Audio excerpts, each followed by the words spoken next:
नमस्कार. लिसन and learn law या YouTube चॅनलच्या माध्यमातून संविधान द सोल ऑफ इंडिया या विशेष लॉ सिरीजच्या आजच्या एपिसोडमध्ये आपल्या सर्वांचं पुन्हा एकदा सहर्ष स्वागत.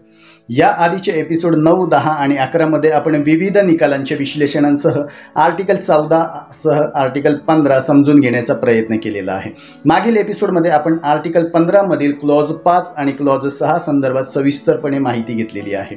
आजच्या एपिसोड 12 मध्ये आपण article 16 equality of opportunity in matters of public employment सार्वजनिक सेवा योजनांच्या बाबींमध्ये समान संधी या संदर्भात माहिती घेणार आहोत, तो समजून घेण्याचा प्रयत्न करणार आहोत. आर्टिकल 16 हा एक अतिशय महत्त्वाचा फंडामेंटल राईट मूलभूत हक्क आहे, because it speaks about the right to equality and equal protection of laws in matters of public employment, that is employment under the state. Article 16 सविस्तरपणे समजून घेता यावा यासाठी आपण आर्टिकल 16 ची विभागणी 2 एपिसोड्समध्ये केलेली आहे, जेणेकरून आपल्याला आर्टिकल 16 समजून घेणं सोपं होईल. Article 16 discusses about equality in opportunity of employment for all citizens. There are 6 clauses. Starting clause 1 and 2 talks about equality of opportunity, and clause 3 to 6 are the exceptions of clause 1 and clause 2. Initially article 16 मध्ये clause 4A, clause 4B, clause 6 चा समावेश नव्हता.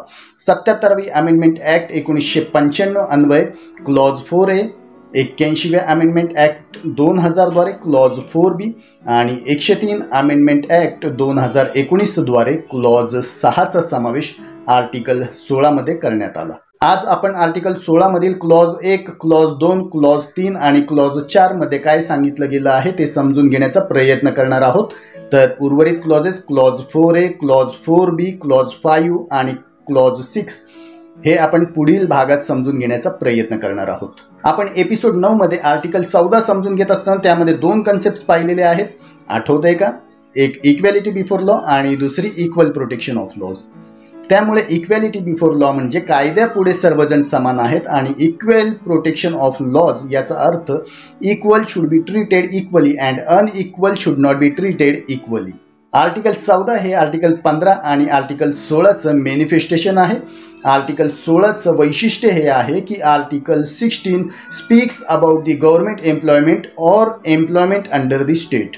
Article 14 मध्ये दिलेली principles, दिलेली तत्व ही article 16 मध्ये अतिशय चांगल्या प्रकारे इलॅबोरेट करण्यात आलेली आहेत, अतिशय चांगल्या प्रकारे विशद करण्यात आलेली आहेत. सरकारी नोकऱ्यांमध्ये समानता कशी प्रदान केली जाईल याबद्दल या आर्टिकलमध्ये सांगितलं गेलेलं आहे. चला तर सविस्तरपणे पाहूयात. Article 16 equality of opportunity in matters of public employment सार्वजनिक सेवा योजनांच्या बाबींमध्ये समान संधी. वाचूयात article 16 clause 1. There shall be equality of opportunity for all citizens in matters relating to employment or appointment to any office under the state. मराठीत वाचूयात article 16 clause 1.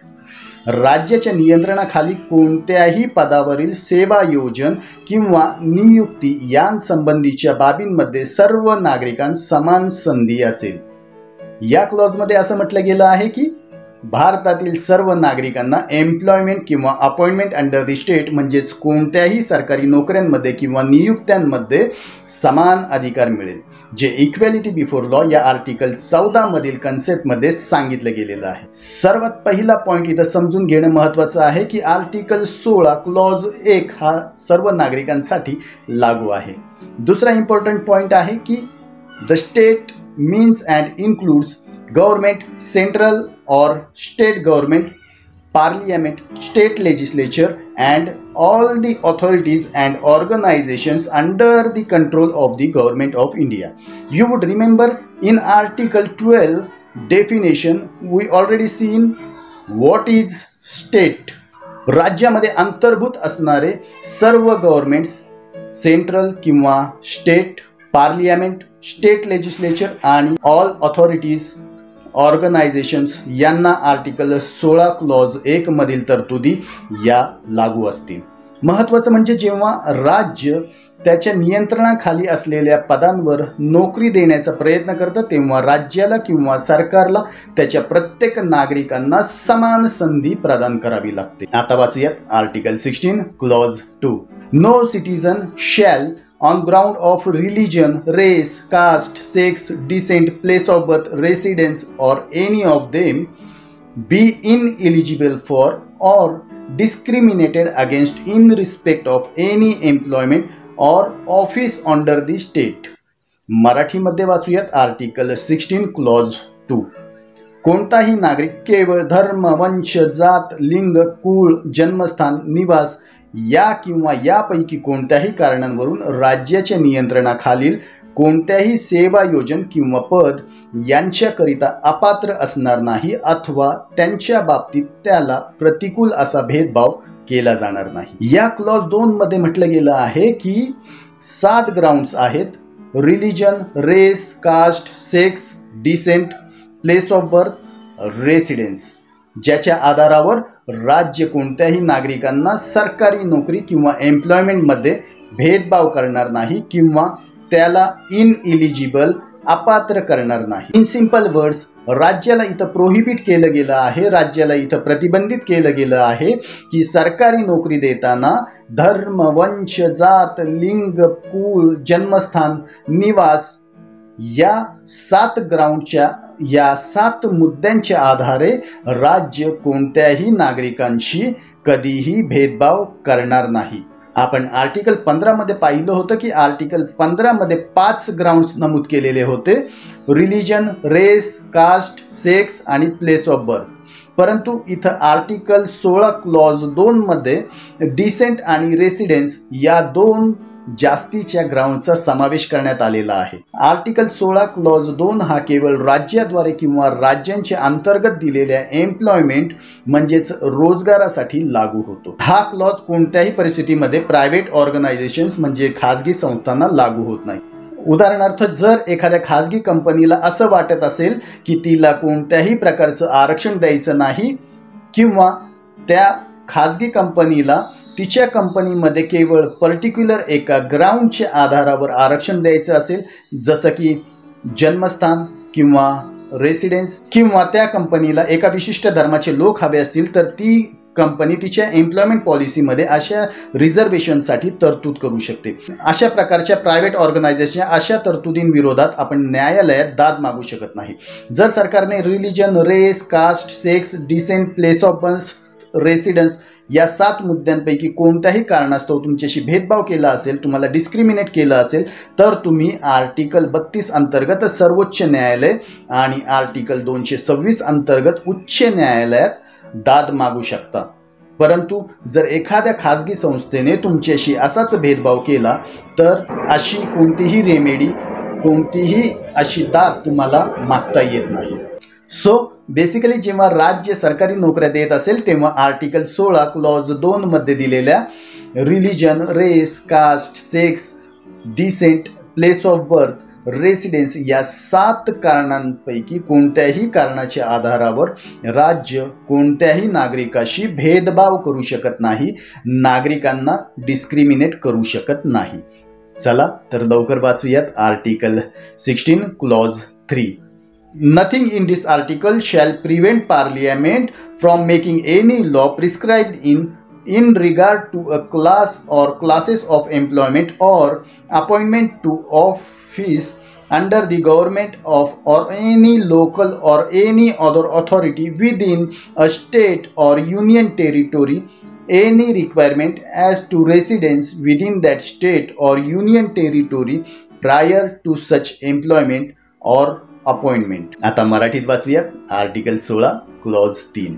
या अनुच्छेदातील कोणत्याही गोष्टींमुळे एखादं राज्य किंवा संघ राज्य क्षेत्र यांच्या शासनाच्या अथवा त्यातील कोणत्याही स्थानिक किंवा अन्य प्राधिकरणाच्या नियंत्रणाखालील एखाद्या वर्गाच्या किंवा वर्गांच्या या पदांवरील सेवा योजन किंवा नियुक्ती यांच्या संदर्भात अशा सेवा योजनांच्या किंवा नियुक्तीच्या पूर्वी त्या राज्यातील किंवा संघ राज्य क्षेत्रातील निवासाविषयी एखादी आवश्यकता विहित करणारा कोणताही कायदा करण्यास संसदेला प्रतिबंध होणार नाही. आर्टिकल 16 क्लॉज 3 स्पष्ट करतो की राज्य रेसिडेन्स म्हणजेच निवासस्थानाला एक ग्राउंड बनवू शकतं।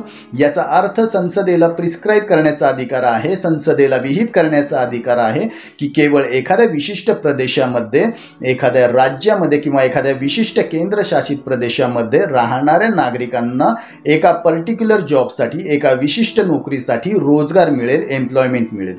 आणि आर्टिकल 16 क्लॉज 3 नुसार असे अधिकार पार्लियामेंटला आहेत, जे सरकारला, राज्याला असे आरक्षण देण्यासाठी आहेत। फॉर एक्झाम्पल, समजा आसाम सरकारमध्ये ट्रायबल्स म्हणजेच आदिवासींशी रिलेटेड एखादा जॉब, एखादी नोकरी असेल आणि जर ते काम फक्त आदिवासीच करू शकत असतील तर संसदेने प्रिस्क्राईब केल्यास ती अशा विशिष्ट नोकरीसाठी रेसिडेन्स ऑफ आसाम स्टेटचा क्रायटेरिया म्हणजेच निकष आणू शकते।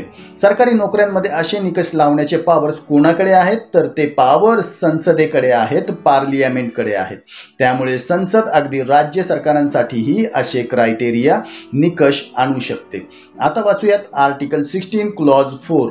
Nothing in this article shall prevent the state from making any provision for the reservation of appointments of or posts in favor of any backward class of citizens which in opinion of the state is not adequately represented in the services under the state। आता मराठीत वाचूयात article 16 clause 4। या अनुच्छेदातील कोणत्याही गोष्टीमुळे राज्याच्या नियंत्रणाखालील सेवांमध्ये नागरिकांच्या ज्या कोणत्याही मागासवर्गाला राज्याच्या मते पर्याप्त प्रतिनिधित्व मिळालेलं नाही अशा मागासवर्गांकरिता नियुक्त्या किंवा पदे राखून ठेवण्यासाठी कोणतीही तरतूद करण्यास राज्याला प्रतिबंध होणार नाही।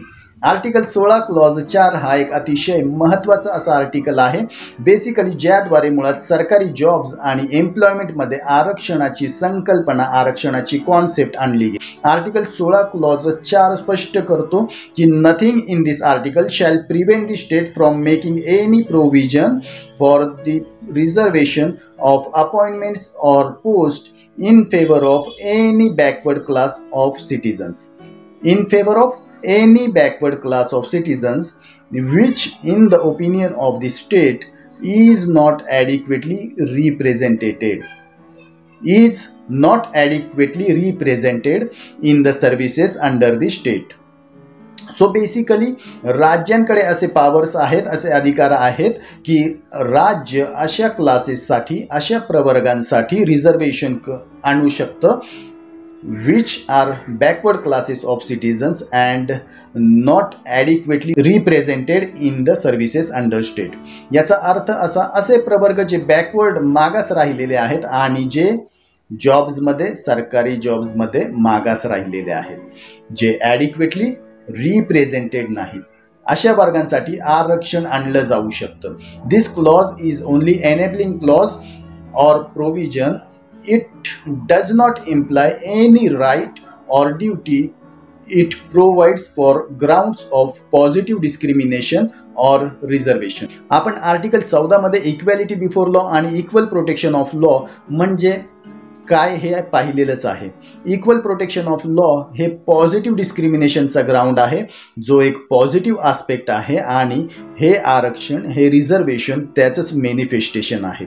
Indira Sahani versus union of India is very important case in which the Supreme Court dealt extensively into various facts of Article 16 Clause 4।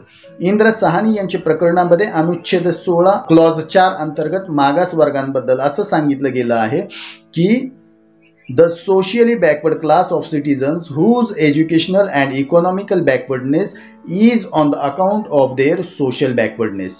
Socially backward classes म्हणजे सामाजिक दृष्ट्या मागास प्रवर्ग, म्हणजे असे प्रवर्ग जे नेहमीच सामाजिक दृष्ट्या मागास राहिलेले आहेत आणि त्यांच्या याच सामाजिक मागासलेपणामुळे त्यांचा शैक्षणिक दृष्ट्या आणि आर्थिक दृष्ट्या विकास होऊ शकलेला नाही। दुसरा मुद्दा हा होता, कास्ट बाय इटसेल्फ क्लास होऊ शकते का? या आर्टिकल 16 क्लॉज 4 अन्वये सामाजिक आणि शैक्षणिक दृष्ट्या मागासवर्गीयांना आरक्षण मिळणार असल्याचं आपण पाहिलं। एक पर्टिक्युलर कास्ट आहे, तिला एक पर्टिक्युलर क्लास किंवा विशिष्ट वर्ग म्हणू शकतो का? इफ यू रिमेंबर आर्टिकल 15 पाहत असताना आपण त्यामध्ये M R. Balaji versus state of Mysore ही केस पाहिली होती. त्या प्रकरणाच्या निकालामध्ये क्लास ही कास्ट असू शकत नाही, म्हणजेच प्रवर्ग हा कास्ट असू शकत नाही, जात असू शकत नाही असं म्हटलं गेलं होतं.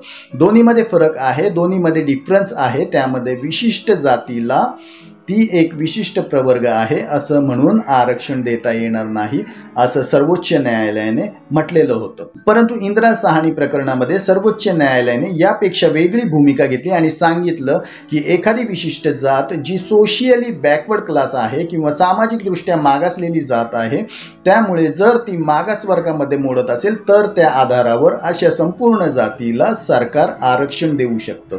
सो बेसिकली अशी जी कास्ट आहे त्याला विशिष्ट वर्गाचा, विशिष्ट क्लासचा दर्जा मिळू शकतो असं इंदिरा साहनी प्रकरणामध्ये म्हटलं गेलं.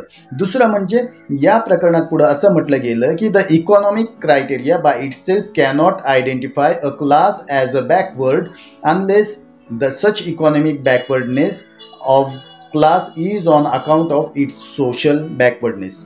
जर समाजातील असा कोणताही प्रवर्ग जो केवळ आर्थिकदृष्ट्या मागासलेला असेल तर अशा प्रवर्गाला मागासवर्गीय म्हणता येणार नाही. त्यासाठी तो प्रवर्ग सोशियली बॅकवर्ड म्हणजे सामाजिकदृष्ट्या मागास असणं देखील आवश्यक आहे.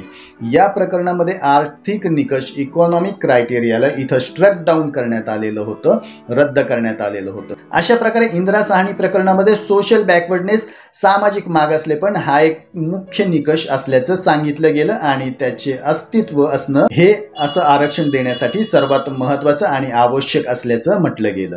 दुसरा महत्त्वाचा पॉईंट या इंदिरा साहनी प्रकरणामध्ये सांगितला गेला की सर्वसाधारणपणे आर्टिकल 16 क्लॉज 1 आणि क्लॉज 4 मध्ये आपण ज्या आरक्षणासंदर्भात चर्चा करत आहोत तर ते आरक्षण देत असताना 50% क्रायटेरिया, 50% निकष ओलांडता येणार नाही. म्हणजेच जर टोटल 100 जॉब्स उपलब्ध असतील तर त्यातील फक्त 50% जागा जॉब्स राखीव ठेवता येतील. परंतु काही अपवादात्मक परिस्थिती निर्माण झाल्यास 50% हा निकष देखील ओलांडला जाऊ शकतो. इंदिरा साहनी प्रकरणातच आणखी एक संकल्पना, आणखी एक कॉन्सेप्ट आणली गेली, ती आहे क्रीमी-लेयर. काय आहे क्रीमी-लेयरची कॉन्सेप्ट हे देखील आपण पाहूया. बॅकवर्ड किंवा सोशियली बॅकवर्ड क्लासमध्ये आपण पाहतो की एखादी कास्ट किंवा सोशियली बॅकवर्ड क्लासमध्ये संपूर्णपणे ती कास्ट किंवा तो क्लास मागास आहे असं शक्यतो असेलच असं म्हणता येणार नाही. त्यातील काही क्लास कदाचित हे मागास नसतीलही, कदाचित ते प्रगत ॲडव्हान्स देखील असू शकतात. अशा परिस्थितीमध्ये तुम्ही या कास्ट किंवा सोशियली बॅकवर्ड क्लासमध्ये वर्गीकरण करून, डिफरन्सिएशन करून त्यांचे वेगवेगळे वर्ग, त्यांचे वेगवेगळे क्लास तयार करू शकता. त्यापैकी समजा एका वर्गाला बॅकवर्ड, दुसऱ्या वर्गाला मोस्ट बॅकवर्ड आणि तिसऱ्या वर्गाला ॲडव्हान्स्ड असं वर्गीकरण करण्यात आलं. आता अशा परिस्थितीमध्ये प्रश्न निर्माण होतो की बॅकवर्ड, मोस्ट बॅकवर्ड आणि ॲडव्हान्स या 3 वर्गांपैकी कोणाला आरक्षण देता येईल? का सगळ्यांनाच आरक्षण द्यावं लागेल? त्याचं उत्तर आहे अशा केलेल्या वर्गीकरणांमुळे आता त्या 3 वर्गांना समान आरक्षण देता येणार नाही. जर त्या 3 वर्गांना समान आरक्षण दिलं गेलं तर ते स्वतःच एक प्रकारे अनइक्वॅलिटी होईल. कारण इथं त्या कास्ट किंवा त्या क्लासमध्ये एक ॲडव्हान्स, दुसरा बॅकवर्ड आणि तिसरा मोस्ट बॅकवर्ड असे वर्गीकरण आहे. अशा परिस्थितीमध्ये यापैकी जो ॲडव्हान्स क्लास आहे त्याला आता आरक्षणाची गरज नाही आणि जर त्या ॲडव्हान्स क्लासला इथं आरक्षणाचा लाभ दिला नाही तरी चालू शकेल, कारण तो प्रगत झालेला आहे. त्यामुळे असा ॲडव्हान्स क्लास, असा प्रगत वर्ग हा क्रीमी-लेयरमध्ये येईल. परंतु वर्गीकरण केलेले जे उर्वरित 2 क्लास आहेत, बॅकवर्ड आणि मोस्ट बॅकवर्ड, त्यांना इथं आरक्षणाचा लाभ देणं गरजेचं आणि आवश्यक आहे. तरच त्यांची प्रगती होऊन ते ॲडव्हान्स क्लासमध्ये येतील. त्यामुळे त्या बॅकवर्ड आणि मोस्ट बॅकवर्ड असलेल्या 2 वर्गांसाठी आरक्षण देण्याकामी सरकारला स्वतंत्र कोटा आणता येईल. आता हा प्रश्न उपस्थित होतो की बॅकवर्ड क्लासेससाठी ही जी क्रीमी-लेयरची कन्सेप्ट आणली गेली त्यासाठी क्रायटेरिया, निकष काय असतील? इंदिरा साहनी विरुद्ध युनियन ऑफ इंडिया या प्रकरणामध्ये दिलेल्या सर्वोच्च न्यायालयाच्या निर्देशानुसार केंद्र सरकारने न्यायमूर्ती रामनंदन समिती नियुक्ती केली होती। या समितीचा मुख्य उद्देश एसीबीसी म्हणजेच सामाजिक आणि शैक्षणिक दृष्ट्या मागासवर्गीयांमध्ये क्रीमी लेयर ओळखण्यासाठी निकष ठरवणे हा होता। या न्यायमूर्ती रामनंदन समितीने 16 मार्च 1993 रोजी केंद्र सरकारला त्याबाबत अहवाल सादर केला, जो केंद्र सरकारने स्वीकारला आणि त्यानुसार मागासवर्गीयांमधून क्रीमी लेयरचे निकष निश्चित करण्यासाठी आयोगाने एका यंत्रणेचं गठन केलं। The report suggested that certain constitutional post including the post of president, deputy speaker of the house, high court and supreme court जजेस, chairman and members of the UPSC and MPSC, Controller and Auditor General of India, Chief Electoral Officer are eligible for exclusion.